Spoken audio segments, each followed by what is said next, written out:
صحیح بخاری کی حدیث نمبر 209۔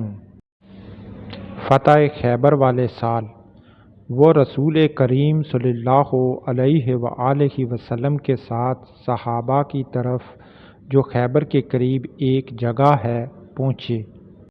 حضرت محمد صلی اللہ علیہ وآلہ وسلم نے عصر کی نماز پڑھی، پھر ناشتہ منگوایا گیا تو سوائے ستو کے اور کچھ نہیں لایا گیا۔ پھر حضرت محمد صلی اللہ علیہ وآلہ وسلم نے حکم دیا تو وہ بھگو دیا گیا۔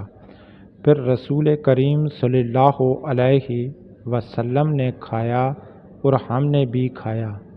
پھر مغرب کی نماز کے لیے کھڑے ہو گئے، آپ نے قلولی کی اور ہم نے بھی، پھر آپ نے نماز پڑھائی اور نیا وضو نہیں کیا۔ اسلامی بھائیو، اس حدیث سے ثابت ہوا وضو کی حالت میں آپ کوئی چیز کھا کے نماز ادا کر سکتے ہیں، ہاں لیکن وہ چیز سمیل والی نہ ہو، جیسے لہسن ہوتا ہے، اور چکناٹ والی نہ ہو جو قلولی کرنے سے ختم نہیں ہوتا۔